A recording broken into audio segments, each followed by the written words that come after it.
Okay, अब question number 23 को देखते हैं। क्वेश्चन नंबर 23 में हमें गिवन है lake surface is expose to an atmosphere where the temperature is below 0 degree Celsius. If the thickness of ice layer formed on the surface grows from 2 centimeter to 4 centimeter in 1 hour, the atmospheric temperature TA will be what? ठीक है, ये आपको values दी हुई हैं। Thermal conductivity इतनी है और density of ice is this, latent heat of fusion of ice is this, neglect change in density during the state change। तो हमें डेंसिटी के चेंज को कंसिडर नहीं करना है क्योंकि डेंसिटी भी टेम्परेचर के साथ चेंज हो सकती है। Assuming that the water of the ice is has 0 degree temperature everywhere. तो बेसिकली हमारे पास ये एक आइस की लेयर है। सपोज यहाँ पे ऊपर एटमॉस्फेयर है और नीचे वाटर की लेयर है, और वाटर की लेयर यहाँ पे 0 डिग्री सेल्सियस पे उन्होंने बताया है, और यहाँ पे जो टेम्परेचर है एयर का वो सपोज TA है।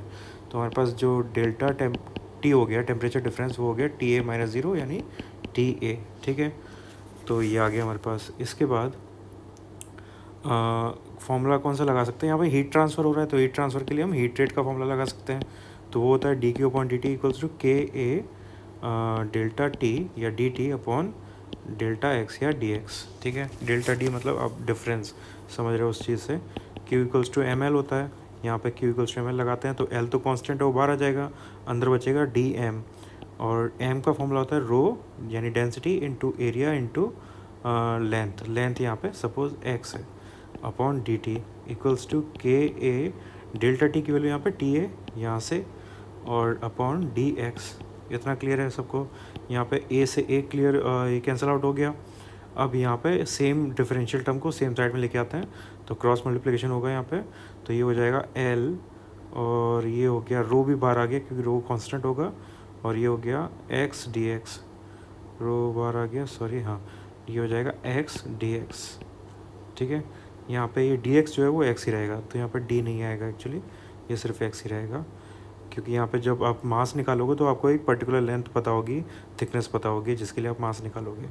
तो ये हो गया x dx को हम इधर लेके आ गए, और ये KTA और ये dt यहाँ पे टाइम। तो आप इस साइड दोनों साइड आपको इंटीग्रेशन करना होगा। तो जब आप दोनों साइड इंटीग्रेशन करोगे तो ये इस यहाँ पर मैं ऊपर लिखता हूँ इसे, ये यहाँ से L रो तो सेम रहेगा, L रो सेम आ जाएगा, इंटीग्रेशन को हटा के सॉल्व कर देते हैं डायरेक्ट। ये हो जाएगा x² अपॉन 2, x dx का integration x²/2 equals to KTA dt। तो k सेम रहेगा, TA सेम रहेगा, और dt की जगह आ जाएगा t, dt का इंटीग्रेशन हो गया t। अब यहाँ पे सबकी वैल्यू लगाते हैं। L यहाँ पे लेटेंट हीट है, वो हमें 80 कैलोरी पर ग्राम दिया हुआ है।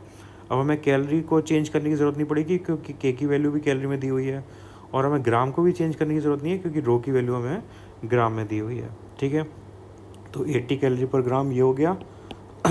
रो की वैल्यू यहाँ पे 0.9, और यहाँ पे हमें लिमिट लगानी पड़ेगी 2 सेंटीमीटर से 4 सेंटीमीटर तक के लिए। तो ये हो जाएगा 16 इंटू 10⁻⁻4 अपॉन 2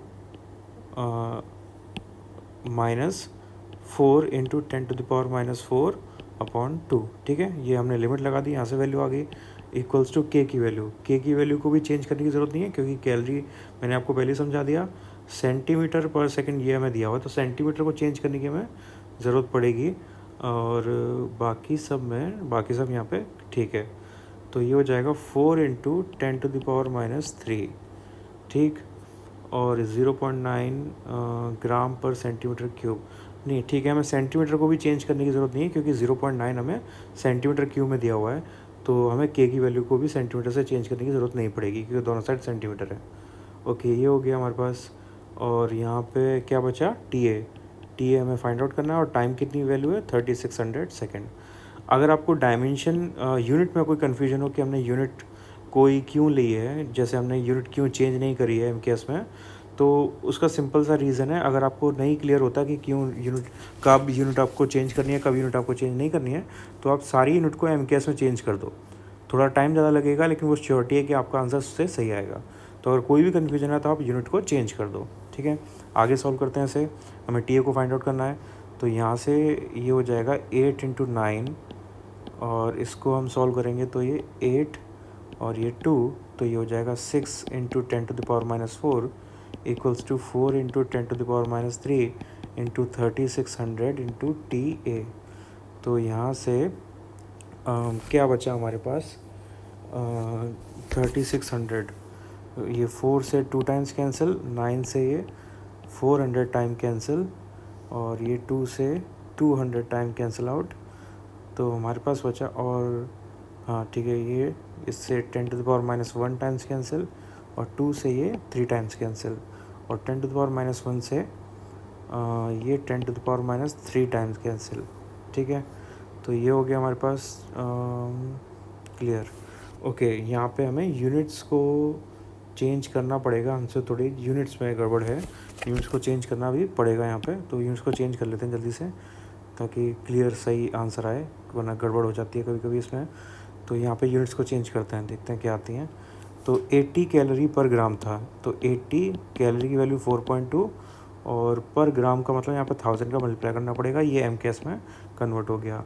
80 कैलोरी पर ग्राम इंटू 0.9 इंटू ग्राम पर सेंटीमीटर क्यूब है, तो इसमें 10⁻³ का मल्टीप्लाई करना पड़ेगा, और सेंटीमीटर क्यूब को चेंज करने के लिए 10⁻6 का मल्टीप्लाई करना पड़ेगा। और इसको सॉल्व करके तो फिर से वही आंसर आएगा, 6 इंटू 10⁻⁴, ये सही है, इक्वल्स टू 4 कैलोरी। कैलोरी को कन्वर्ट करेंगे तो यहाँ पे क्या दिया हुआ है यूनिट, 4 कैलोरी, 4 इंटू 10⁻³ कैलोरी, यानी कैलोरी की वैल्यू 4.2 पर सेंटीमीटर, यानी सेंटीमीटर को चेंज करने के लिए 100 का मल्टीप्लाई करना पड़ेगा। तो ये हो गया यहाँ पे K की वैल्यू, और फिर आया टाइम 3600, और फिर आया टेम्परेचर TA। अब सॉल्व करते हैं, तो क्या क्या कैंसिल आउट होगा यहाँ पे, ये दो, ये इससे 10⁻1 टाइम्स कैंसिल, और 10⁻1 से ये एक ज़ीरो कैंसिल, और एक ज़ीरो से यहाँ पे आप इस ज़ीरो को कैंसिल आउट कर दो, तो फिर 4.2 से 4.2 कैंसिल आउट हो जाएगा। यहाँ पे क्या बचा, 4 बचा, 4 से हम क्या 8 को हटा सकते हैं 2 टाइम्स, तो ये 2 टाइम्स हो गया। इसके साथ ये 0 से पॉइंट हटा देते हैं, 9 से 4 टाइम्स कैंसिल आउट हो जाएगा, और 2 से ये 2 टाइम्स कैंसिल आउट हो जाएगा, और इस 2 से ये 3 टाइम्स कैंसिल आउट हो जाएगा। ठीक है, तो अब जो बचा उसको एक एक करके जल्दी से लिख देते हैं। तो हमारे पास एक तो ये 100 बचा, तो 100 से 10⁻³ ये 10⁻1 टाइम्स कैंसिल आउट हो गया। फिर यहाँ पे 10⁻4 है, तो 4 और 1 ये हो गया -5, -5 से ये 10 टाइम्स कैंसिल हो गया। तो यहाँ पे ठीक है, तो 3 बचा हमारे पास, और एक 10 बचा, यानी 30 डिग्री सेल्सियस ये इसका टेम्परेचर होगा। और ये नेगेटिव में आएगा, क्योंकि ऊपर आइस जमी हुई है, तो जो एटमॉस्फेयर का टेम्परेचर है वो 0 से कम है, तो ये -30 डिग्री सेल्सियस का आंसर हो जाएगा। तो ये हमने क्वेश्चन नंबर 23 चेक कर लिया। अगर आपको तो ये थोड़ा अच्छा क्वेश्चन है, टफ क्वेश्चन है थोड़ा सा, तो आप इसे दोबारा देख लेना, और अपने आप दोबारा करके देखना। अगर कोई डाउट आ रहा है तो नेक्स्ट क्वेश्चन देखते हैं 24। क्वेश्चन नंबर 24 में हमें दिया हुआ है, a hot liquid kept in big room according to Newton's law of cooling, Newton's law of cooling or represented by Y plotted against temperature, which of the following represent। ठीक है, तो हमें rate of cooling होता है delta temperature upon delta time. ठीक है, तो ये रेट ऑफ कूलिंग जो होता है वो प्रोपोर्शनल होता है टेम्परेचर डिफरेंस के, ये डेल्टा थीटा है, sorry heat, rate of cooling का मतलब delta theta upon delta T, ये प्रोपोर्शनल होता है डेल्टा टी के। यानी रेट ऑफ कूलिंग, ये आपने 11th में पढ़ा हुआ है, तो rate of cooling is proportional to temperature difference. तो जितना ज़्यादा टेम्परेचर डिफरेंस होगा, चीज़ें उतनी ज़्यादा जल्दी ठंडी होती हैं, जितना कम टेम्परेचर डिफरेंस होगा चीज़ें उतनी देर में ठंडी होंगी। तो इन दोनों का ग्राफ बनना चाहिए स्ट्रेट लाइन। तो यहाँ पे आप चेक करो कौन सा स्ट्रेट, और ये पॉजिटिव है दोनों साइड, तो स्ट्रेट लाइन ऊपर की तरफ जाना चाहिए, फॉरवर्ड उसका पॉजिटिव स्लोप होना चाहिए। तो स्ट्रेट लाइन के यहाँ पे दो ग्राफ हैं, एक ये वाला, लेकिन इसमें नेगेटिव स्लोप है, इसमें पॉजिटिव स्लोप है, तो ये वाला आंसर इसका करेक्ट हो जाएगा, बी ऑप्शन करेक्ट है। क्वेश्चन नंबर 25 नेक्स्ट देखते हैं। 25 में बोला हुआ है कि sphere of cube is a sphere, a cube, a thin circular plate, all made of same substance, have same mass, are heated 200 degree Celsius and then placed in the room, then temperature। ठीक है, कौन सा जल्दी cool होगा? तो एक हमारे पास sphere है, एक हमारे पास सर्कुलर प्लेट है, और एक क्यूब है। एक क्यूब है और एक सर्कुलर प्लेट है, तो सर्कुलर प्लेट है एक हमारे पास ये। तो ऑब्वियसली आपको पता है कि जो जो हीट डिसिपेट होती है वो एरिया से, सरफेस एरिया से डिसिपेट होती है। तो जहाँ पे जितना ज़्यादा सरफेस एरिया होगा वो उतना ज़्यादा जल्दी हीट को लूज़ करेगा और जल्दी ठंडा होगा। तो जो कूलिंग है, आपने ये फॉर्मूले में पढ़ा हुआ है, D Q upon D T is equals to K A delta T upon delta X. तो यहाँ से D Q upon D T is proportional to area. तो जितना ज़्यादा एरिया होगा उतना जल्दी बॉडी कूल करेगी, ठीक है। तो यहाँ पे आपको पता है कि स्फीयर का जो एरिया होता है वो सबसे कम होता है। Sphere has minimum surface area, hence जो स्फीयर है वो सबसे कम हीट लॉस करेगा, यानी सबसे देर में ठंडा होगा। तो ऑप्शन चेक करते हैं। Temperature of sphere drops to room temperature at last, ये से पहला वाला ही ऑप्शन सही है। सबसे लास्ट में, सबसे देर में स्फीयर जो है वो टेम्परेचर ड्रॉप करेगा। Second, temperature of Q drop last, ये गलत है। Temperature of thin circular plate, ये गलत है। ये भी गलत है। तो 25 का हो गया फर्स्ट ऑप्शन, ठीक है। नेक्स्ट क्वेश्चन की तरफ जाते हैं। 26 क्वेश्चन में हमें ये दिया हुआ है graph. A diatomic gas, ideal gas, undergoes a thermodynamic change. According to the PV diagram shown in the figure, the total heat given to the system is nearly what? तो हमें निकालनी है। ग्राफ हमें ये दिया हुआ है। यहाँ पे दो प्रोसेस हो रही हैं बेसिकली, ए और बी एक प्रोसेस है और एक बी और सी प्रोसेस है। ए और बी प्रोसेस और ये बी और सी प्रोसेस, ये यहाँ से ऊपर की तरफ और ये नीचे की तरफ। इस क्वेश्चन में हमें ये दिया हुआ है कि ये बी सी जो प्रोसेस है ये आइसोथर्मल प्रोसेस है, यानी टेम्परेचर यहाँ पे कांस्टेंट है। और ये प्रेशर और वॉल्यूम का ग्राफ है, यानी इंडिकेटर ग्राफ है। और यहाँ से हमें वैल्यूज़ पता है 2P0, P0, और ये वैल्यूज़ हैं V0 और 2V0, करेक्ट है इतना। तो अब हमें निकालना है यहाँ पे work, total heat given to the system. तो आप इस सिस्टम में देख सकते हो, पहले ए बी प्रोसेस को अगर देखोगे तो ए बी प्रोसेस है आइसोकोरिक प्रोसेस, यानी वॉल्यूम कांस्टेंट। तो आपको दिख रहा है यहाँ पे ए से बी में वॉल्यूम कांस्टेंट है, वॉल्यूम इज़ कांस्टेंट, ठीक है। और वॉल्यूम कांस्टेंट में प्रेशर इंक्रीज़ कर रहा है। तो अगर वॉल्यूम कांस्टेंट में प्रेशर इंक्रीज़ कर रहा है, इसका मतलब हम जो हीट है वो सिस्टम को दे रहे हैं, हीट गिवन टू गैस। इसका मतलब ये होता है हीट गिवन टू गैस। और एक सिंपल इसका तरीका है, अगर आपको पीवी ग्राफ दिया हुआ है तो आप साइकिल चेक करो कि वो क्लॉकवाइज जा रही है या एंटी क्लॉकवाइज जा रही है। तो आपको ये दिख रहा है ABC में जो साइकिल है वो क्लॉकवाइज जा रही है। तो जहाँ तक क्लॉकवाइज जा रही है और वॉल्यूम इंक्रीज़, प्रेशर और वॉल्यूम इंक्रीज़ कर रहा है, तो वहाँ पर जो हीट है वो सिस्टम को दी जा रही है, ठीक है। तो आपको बस ये एक चीज़ चेक करनी है, क्लॉकवाइज साइकिल में अगर प्रेशर एंड वॉल्यूम इंक्रीज़ कर रहा है तो वहाँ पे हीट सिस्टम को मिल रही है। तो ए और बी में प्रेशर इंक्रीज़ कर रहा है तो हीट सिस्टम को मिल रही है, और बी और सी में वॉल्यूम इंक्रीज़ कर रहा है तब भी वहाँ पर ये हो रहा है कि वहाँ पे हीट सिस्टम को मिल रही है। तो अब दोनों केसेस के लिए हमें हीट निकालनी है। तो क्यू ए बी, पहले क्यू ए बी निकालते हैं। क्यू ए बी का फॉर्मूला क्या होगा? Delta U A B plus W A B. ये फर्स्ट लॉ ऑफ थर्मोडायनेमिक्स है, वहाँ से निकाला हमने। अब क्योंकि ये आइसोकोरिक प्रोसेस है, और आइसोकोरिक प्रोसेस में डेल्टा वी इक्वल्स टू 0 होता है, और डब्ल्यू का फॉर्मूला होता है पी डेल्टा वी। तो यहाँ पे डब्ल्यू भी 0 हो जाएगा, तो ये डब्ल्यू यहाँ पे 0 हो गया। और डेल्टा यू का फॉर्मूला होता है mu C V delta T, mu C V delta T. तो हमें यहाँ पे mu C V delta T इसकी वैल्यू चाहिए। तो सी वी तो आप यहाँ से पता लगा सकते हो, क्योंकि हमें दिया है डायटोमिक आइडियल गैस। तो डायटोमिक आइडियल गैस के लिए जो सी वी की वैल्यू होती है, सी वी क्या है यहाँ पे? Constant volume molar specific heat. तो इसकी वैल्यू जो होती है वो डायटोमिक के लिए होती है 5/2 R, ठीक है। तो 5/2 R डेल्टा टी और म्यू, ये आ गया। अब हमें जो आंसर दिया वो पी और वी के टर्म में दिया है, तो हमें इसे कन्वर्ट करना पड़ेगा पी और वी के टर्म में। तो आपको पता है पी नॉट वी नॉट, मतलब बेसिकली हमारे पास जो आइडियल गैस इक्वेशन वो होती है P V equals to mu R T. तो इस केस में ये हो जाएगा म्यू आर डेल्टा टी। अब यहाँ पे कहाँ पे डेल्टा लगेगा वो आपको चेक करना है। तो आप कैसे चेक करोगे? जो चीज़ चेंज कर रही है उसके हिसाब से। तो ए बी प्रोसेस में क्या चेंज कर रहा है? प्रेशर, बट वॉल्यूम चेंज नहीं कर रहा है। तो यहाँ पे आएगा डेल्टा पी, और वॉल्यूम जो कांस्टेंट है वही आएगा। अब डेल्टा पी का मतलब क्या हुआ? 2P0 minus P0, 2P0 minus P0, final minus initial volume pressure into volume equals to mu R delta T, ठीक है। तो 2P0 माइनस P0 हो गया P0, और ये V0। तो यहाँ से ये वैल्यू आ गई 5/2 P0 V0, इतना करेक्ट है ये, ठीक है। इसके बाद आगे बढ़ते हैं कि ये क्यू ए बी निकाल लिया, अब क्यू बी सी निकालते हैं। तो क्यू बी सी फिर से वही फॉर्मूला, इक्वल होगा delta U B C plus W B C के।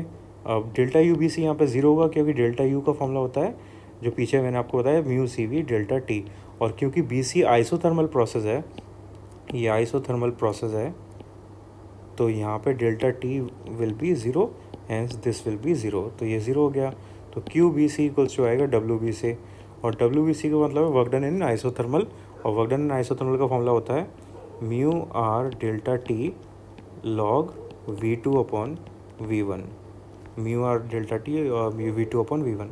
अब यहाँ पे फिर से वही आप लगा सकते हो, mu R delta T, mu R delta T की वैल्यू क्या होगी, म्यू आर डेल्टा टी फिर से हो जाएगा पी डॉट डेल्टा वी, ठीक है। अब यहाँ पे मैंने डेल्टा वी को चेंज लिया, पी नॉट को चेंज नहीं लिया, sorry P not delta we दोनों चेंज होंगे यहाँ पे, ये डेल्टा पी नॉट और डेल्टा वी नॉट आ जाएगा, ठीक है। तो अब यहाँ पे क्या करना है, हमें ग्राफ को एक बार चेक करना है, ग्राफ में क्या दिया हुआ है। तो ग्राफ में हमें बेसिकली ये प्रोसेस दी हुई है। अब इस प्रोसेस के लिए आप क्या करोगे, यहाँ पे वॉल्यूम चेंज जो है वो तो लोगे, लेकिन प्रेशर यहाँ पे आपको इनिशियल वाला ही लेना होगा आइसोथर्मल केस के लिए। तो प्रेशर यहाँ पे इनिशियल है 2p नॉट, और डेल्टा वी हो जाएगा क्या, 2p नॉट, डेल्टा वी हो जाएगा 2v not minus we not, तो ये हो गया 2p नॉट वी नॉट, ठीक है। इस वैल्यू को आप यहाँ पे लगा दो, तो ये हो जाएगा हमारे पास Q B C equals to 2p not V not और ln 2 log 2, और log 2 की वैल्यू यहाँ पे हमें क्वेश्चन में दी हुई 0.7, तो ये हो गया 2 into 0.7 P not V not, तो ये हो गया 1.4 P not V not.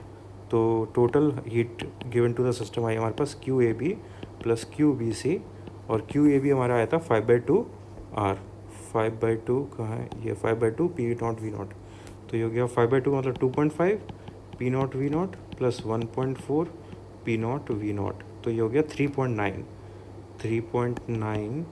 P not V not. तो ये हमें क्वेश्चन में ऑप्शन में दिया हुआ है, सी ऑप्शन ये करेक्ट हो जाएगा। तो 26 नंबर क्वेश्चन कंप्लीट हो गया।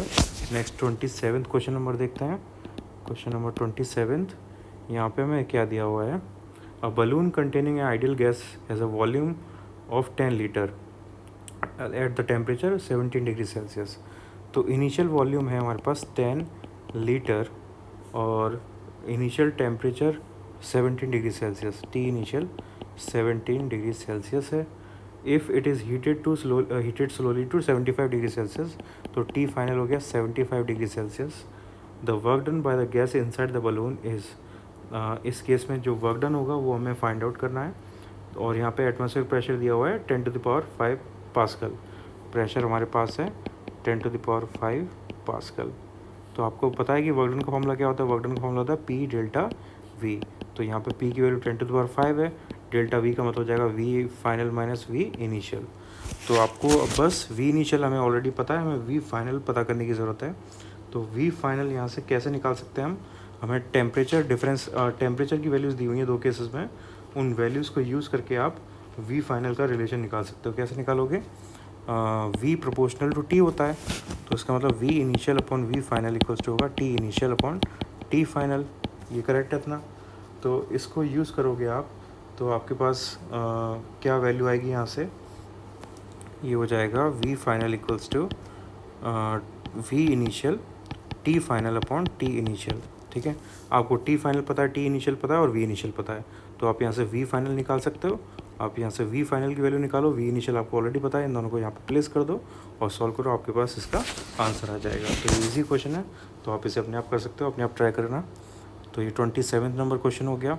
इसके बाद है हमारे पास क्वेश्चन नंबर 28, क्वेश्चन नंबर 28। तो क्वेश्चन नंबर 28 में हमें एक ग्राफ दिया हुआ है, ये ग्राफ है पी और टी का ग्राफ, और ये ग्राफ कुछ इस टाइप का है, ये प्रोसेस नीचे की तरफ, ये ऊपर की तरफ और ये नीचे की तरफ, ए बी सी डी।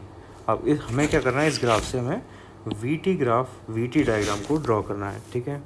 तो अब एक एक करके हम बना के देखते हैं इसे, एक एक प्रोसेस का अलग अलग बनेगा। तो पहले ए बी प्रोसेस देखते हैं, हमें वो ग्राफ बनाना है किसका, वी और टी का बनाना है, ठीक है।